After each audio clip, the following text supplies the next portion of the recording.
announcements. I was going to tell you I'm from Nebraska. And have you ever been to Nebraska? Okay. Beyond Omaha? Okay. I grew up 200 miles. I used to say I was from rural Nebraska. Then I realized that's a redundancy. I grew up in western Nebraska.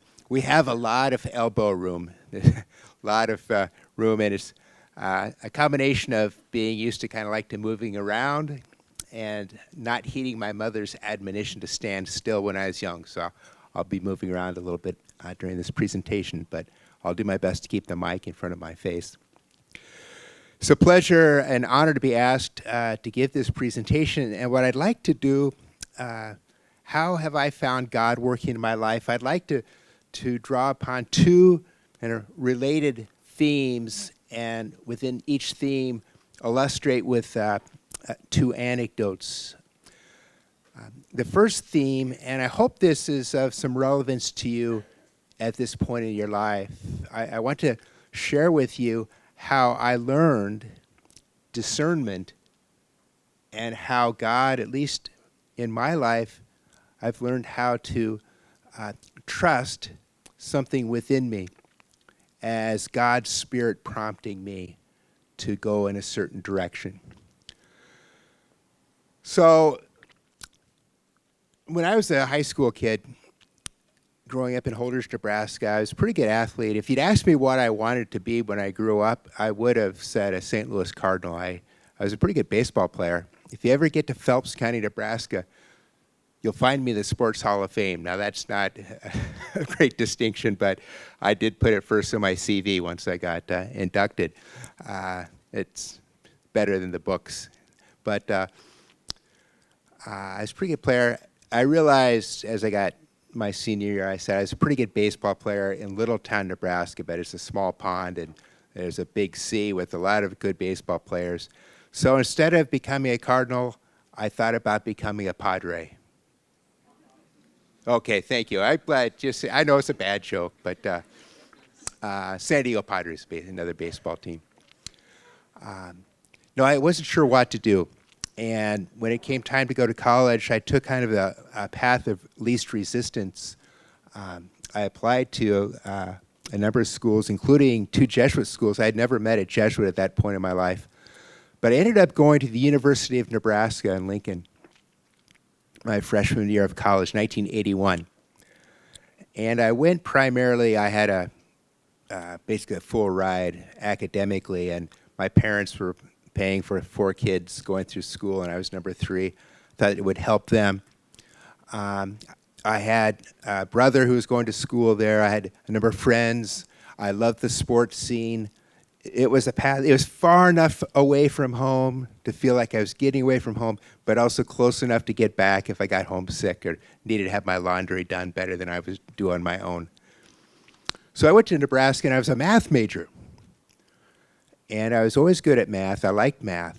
And I liked very much my experience at Lincoln. I was able to kind of spread my wings a little bit, get a little more independence, made a lot of friends. I also started going to Mass regularly at the Newman Center and doing some volunteer work. And the course of the school year, I have a couple distinct memories, one of which I was sharing with Karen's daughter, Rose. I remember walking through the campus and thinking, what will I do as a math major? And I knew there were possibilities. Statistician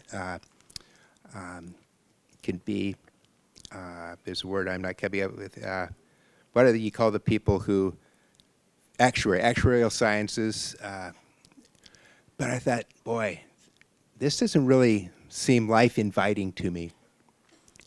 And boy, that walk made an impression on me. And then I realized one night as I was going to bed, because the guys in the dorm would ask me, what are you doing? I'd be leaving for a 10 o'clock Mass at night. I said, I'm going to Mass. And they said, why? It's Tuesday, or why it's Thursday? Why are you going to church on Sundays? But it had some meaning for me. Now, I'd thought a little bit about being a priest as a kid growing up in Western Nebraska. I knew one priest the first 18 years of my life. We had the same priest. The next priest was 40 miles away. Father Howe was a good priest. I served as a mass server. And my knowledge of priesthood was basically small town parish ministry. But there was something going on.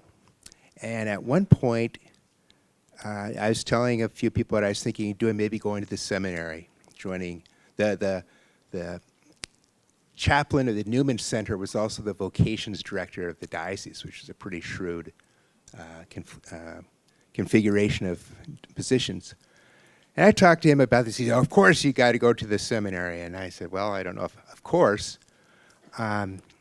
And I remember talking to a few people, including my brother Mark, with whom I'm very close. And he said, Tom, in my family, Catholicism is very important. We have a couple of religious in the family. I have some great aunts who are sisters. And priests and religious were very much valued. And I was encouraged, but not pushed into this. And my brother said, Tom, I think it's great you want to be a priest, but you're too young to make that decision right now. You need a degree anyway. Stay here, get your degree, do some dating, get some experience.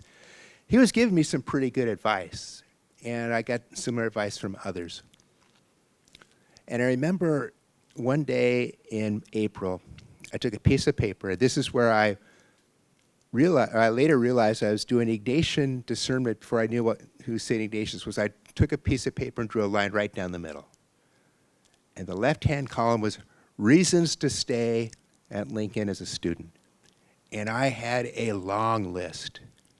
I liked what I was studying. I liked my friends. Those were the days when Big Red was actually a force in football. And it's just, I enjoyed the experience very much.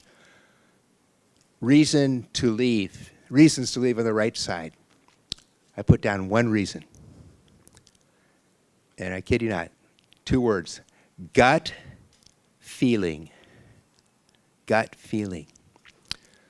It's kind of hard to explain, but something deep within was gnawing at me that this was the right thing to do. Now, I do teach New Testament, and the language of the New Testament is Greek. And there's a great word in Greek, it's my favorite word, splankna, or the verb is splanknizomai. And it refers to that deep inner core of our being, the visceral part of us from which we get our strongest emotions. And it's really that part of us that is most true to ourselves if we listen to it.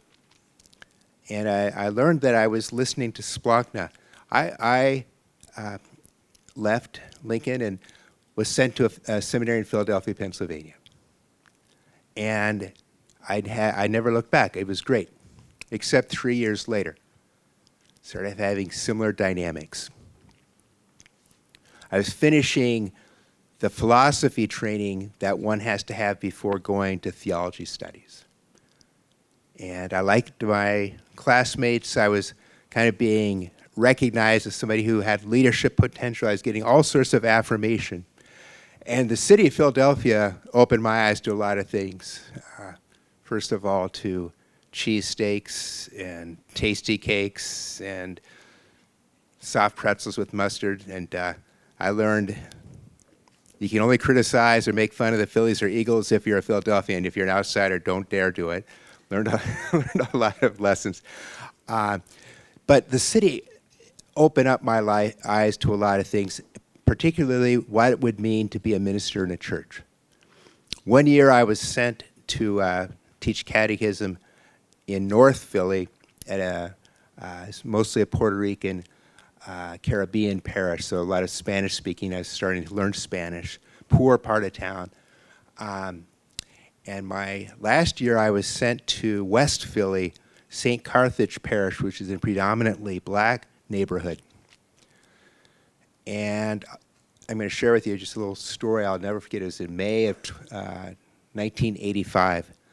I was at the parish. And something funny that happened earlier in the morning. I was telling these little kids what I was. I said, I go to the seminary. Does anyone know what a seminary is? This little girl immediately raised her hand. She said, yes, that's where they bury dead people. And I said, you're not far from the truth. I said, a cemetery, that's a cemetery. I'm in a seminary. But something about 3 hours later, not so funny, I was having lunch with the pastor, and the principal came in, And she said, "Father, we called the kids off the playground. There's snipers on the roof across the street." And I remember thinking, boy, in Holdrege, Nebraska, we didn't have snipers on the roof across the street in the playground. What was going on was there was a black separatist or liberation group called MOVE, M-O-V-E. And the next day there's a confrontation. It was a terrible disaster. The police dropped an implosion bomb. I don't know if you know Philly, a lot of row homes, and it set a whole block on fire. A lot of deaths, and it was a tragic, tragic incident. And those kind of things, that was a dramatic instance, but those kind of experiences opened my eyes to there's a much bigger world than Western Nebraska. There's all sorts of need for the good news of the gospel. And in the meantime, I'd also met Jesuits who were down the street at St. Joe's. And I was impressed by them, and the intellectual apostolate was very appealing to me. So I was wondering if I was in the right place. I remember at Lincoln, it was the same question. Am I where I'm supposed to be? I'm not sure. I did the same thing. I took that piece of paper. And all sorts of reasons to stay. I had a few reasons for leaving. One was the more I learned about the Jesuits, the more I was attracted to them. Although my Jesuit spiritual director, like my brother 3 years earlier, discouraged me from doing what I wanted to do. And I think partly he did because he thought there might be a conflict of interest. He might look bad being my spiritual director. All of a sudden, I joined the Jesuits. He thought he might be poaching. So I did the same thing. But the biggest reason I put down was gut feeling. And I joined the Jesuits and have never looked back. And what I want to share with you about that is, you know what, I'm sure as you discern your future, think about your future, there's all sorts of voices, there's all sorts of good things one can do in one's life, right? And what I learned, and I believe is God training me, God helping me to understand how God was calling me, was to trust that deep down voice within, which is that part of us that I think is open to God. There's going to be a lot of well-intentioned people giving you very good advice. But ultimately, your life and your future is yours. And I don't mean that in a selfish sense. But I think we all know Father Himes' 3 questions. And my version of that is that deep down gut feeling that is going to lead you to be your truest self. And if it is your truest self, and if it's from God, it's going to help others, right? Because Father Himes asked not only what you take joy in, what are you good at, but what does the world need of you, right? And this is kind of my version of that. And I've, since then, as my position as dean, I don't have to make all these kind of decisions, but I've learned to trust that. And what I want to share with you is that's also the fruit of some prayer and reflection. You know, think, what's going on there? I think, is that, whose voice is that? Because there's all sorts of voices within us, right? But to learn and to grow in the practice of reflecting and learning from your experiences, but trusting, trust yourself. And I really do encourage you to look forward. I don't mean this in a selfish sense, but it's your life, your vocation, and people can help you. You should reach out, but trust yourself, okay, and grow in that. Now, another way God has worked in my life is to be with me in very powerful ways in difficult times. So I joined the Jesuits in 1985, 22. In spring of 87, so I was in the novitiate still, I was with another novice. We were, the novices were sent, we were in St. Paul, Minnesota, the novitiate, and our novice director dropped us outside of the city, and we were each given $25 at a destination and said, see you in 6 weeks. And I don't advocate doing this, but basically we hitchhiked and got to our destination. I was set with another novice. And during the course of that pilgrimage, and we spent a lot of time waiting for rides and whatnot, I passed out a couple times. I'd get dizzy and I would pass out, and it kind of freaked him out. I can understand why. A guy you're with and you're far away from home. And I said to him, Tom, don't worry. It happens all the time. Now, in retrospect, that wasn't really comforting. I mean, I was trying to. So he told the novice director when we got back, and the first time I experienced the command of obedience, my novice director said, you get to some doctoring. And this is going to sound so ancient to you. 1987, I was in Milwaukee at the time. I was on another assignment. And I had a CAT scan. And there was something that emerged in the base of my brainstem. And they told me, we have a new technology, 1987, magnetic resonance imaging. Now here's the one such machine in the city of Milwaukee. One other such machine, the whole state of Wisconsin. The Milwaukee machine was booked for 4 months. So I went to Madison. And Wisconsin has more than 2 MRI machines now. And I'll never forget seeing the image. And I had a tumor at the base of my brainstem. And I was 22 years old. And at that time, I was 24 at that time. That's something I'll never forget, sitting with the doctor and hearing those words. You don't expect to hear that. And we're talking about what could be done. I was suffering hearing loss. I didn't have all the movement in my face, and it was causing the dizziness. So the short of it is, I ended up having a 10-hour operation. And when I came out of that operation, and they told me this would be the case, it looked like I had a stroke. I had no control of the left side of my face. And they sent me home, the Jesuits sent me home to be with my parents and make sure I was well fed and whatnot. And I remember looking in the mirror. I used to wear contact lenses. I couldn't blink my eye to wet the contacts. And I remember looking at that mirror every day, wondering if I would ever be able to move the face, and what's my life going to be? And it was an interesting experience of how much, we put stock in our appearance, right?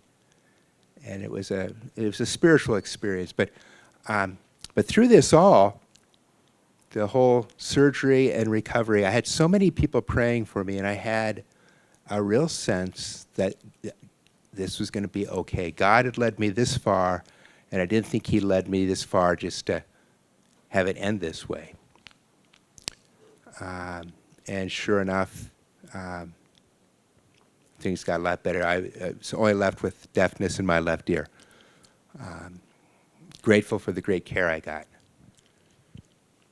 I share that because 2 summers ago, I was here in Boston. I was working on a book. I'd gone out running on a Saturday morning in July, and I came back and I just didn't feel right. And a couple of people looked at me and said, "You don't look yourself." And I said, "What does that mean?" And I was pale, and I did something, and I think it's my guardian angel or God tapped me on the shoulder. I'm not somebody who immediately goes to the doctor, but I said, I think I need to go. And the day I went, I started noticing when I got up from my chair, I had a throbbing pain on my right temple. And I went to a doctor, and the surgeon, when I told the surgeon the story, he says, "Your doctor saved your life. Why she did what she did?" She felt my temple. She said, "I don't like what I feel. I want you to go to the emergency room." And I was dressed up, coat and dress shirt. I said, "Dr. Cream, okay, I go to the emergency. What do I say, or give me something to show them?" Because I've been in the emergency room. I was the little brother, younger brother, and my older brothers are bigger than I am. And I was in the emergency room a number of times as a kid, cuts, broken bones. You know, usually you go to the emergency room, you think, I associate blood or something obvious wrong. Please help me. Here, I was looking like this. She wrote out something, and the short of it is, they showed me the CAT scan, and there's a lot of stuff going on in the brain.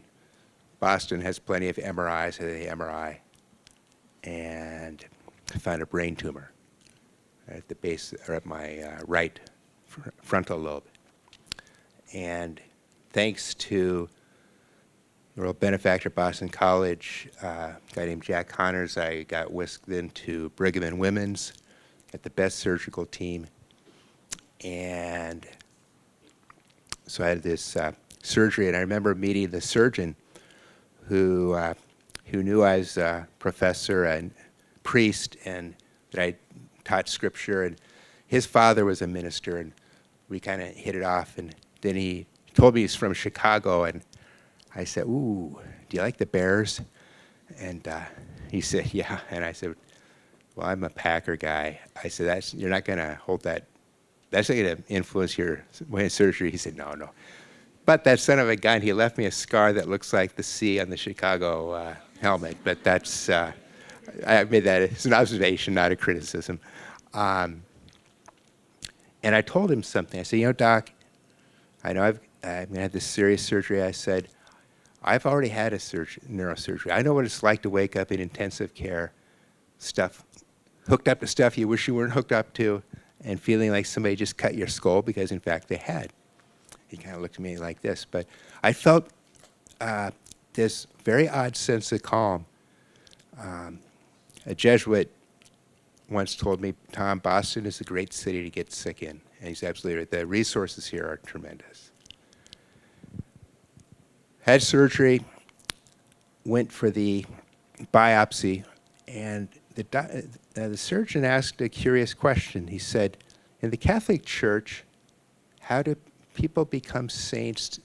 How does that work?" He said, I had no idea, why are we talking about saints? Well, it dawned on me about 3 minutes later what he's talking about. He said, "We need a miracle, and we need to pray to a saint, somebody to have a miracle." So we're praying to Judge. Has anyone ever heard of Walter Chiswick? Father Walter Chiswick, if you ever want a great read, there's a book he wrote called With God in Russia. He's an American Jesuit who was doing clandestine ministry in the Soviet Union in the aftermath of World War II, and was arrested as a Soviet spy and spent many years in solitary and in the gulags. Survived all that. He wrote about his experience. It's a beautiful story. He always found God's will in the midst of that. So we're praying to Father Walter for a miracle, because the cancer I have, it was a cancerous tumor. It was a glioblastoma. I think you know President Biden had a son who died. Well, Biden, that's what he died of. Those of you who may have known Joy Moore, one of our VPs, her husband just died of one of these. It's a serious condition. The median length of survival from a first diagnosis, so half the people get this far, half the people get beyond it, is 14 months. Mine was 26 months ago. 5% make it to 5 years. So it's a serious, serious condition. So why am I telling you about this? Well, in the midst of all this, first of all, I've had a similar experience as I had my first major surgery. A lot of people praying for me, supporting me, and experiencing God's love through that. But even more, a sense of God being with me and strengthening me and give me the graces that I need. Anyone in the business school here? Okay. Your dean, Andy Boynton, and I have become pretty good friends. And he asked me an interesting question one time after the surgery. We had just gone out to eat a couple nights before, and he was kind of shaken by the whole thing. He said, "Tom, what's it like when you're alone?" And it was a good question. I do spend time alone with it because I spend time praying. And what I find myself experiencing actually is more and more gratitude, because life itself is a gift. And the fact that I'm able to function and do my job as dean keeps me kind of outward focused. But where do I get all this? I'm convinced God has given me the grace. And I'm going to close with this, and I don't want to get too pious, but how do I feel God at work in me in this, and how he's calling me to be? I've undergone 2 rounds of radiation, so I've spent, if you add it all up, 9 weeks, every day, radiation table. And they put this mask on me that's kind of a combination of Freddy Krueger and a hockey goalie mask, but they strap it down so I don't move. And I've also spent a lot of time in MRI machines. And when I go in the MRIs, it's like going into a tomb. And I don't want to get too macabre, but what I pray about is, Lord, what do you want of me? And there's a couple passages I think about in the scripture. Bartimaeus, blind Bartimaeus, Jesus asks him, what do you want me to do? And Bartimaeus says, I want to see. And I imagine Jesus asking me, why do I want? I said, Lord, I want to be cancer-free if it be your will.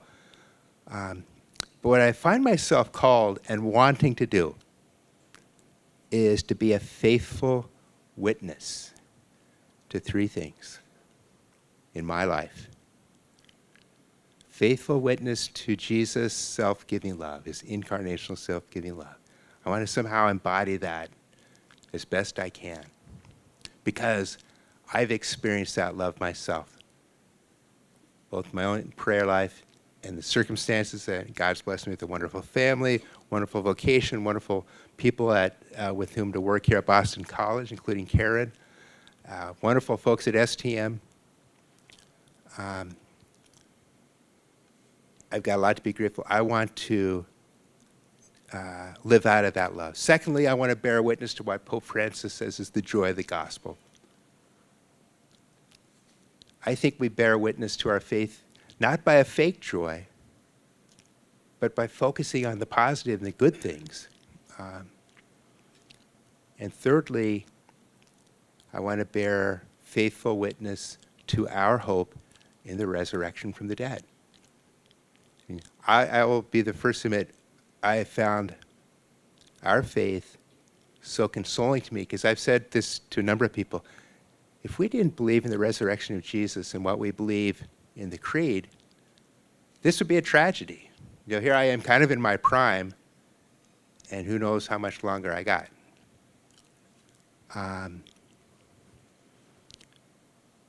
But we believe that death is not the end, but the beginning. And while I'm not thrilled about this, as a priest, as somebody who teaches New Testament, the resurrection is the fundamental tenet and belief. It's the reason for all this. And I want to bear faithful witness to it in my life, not just my words.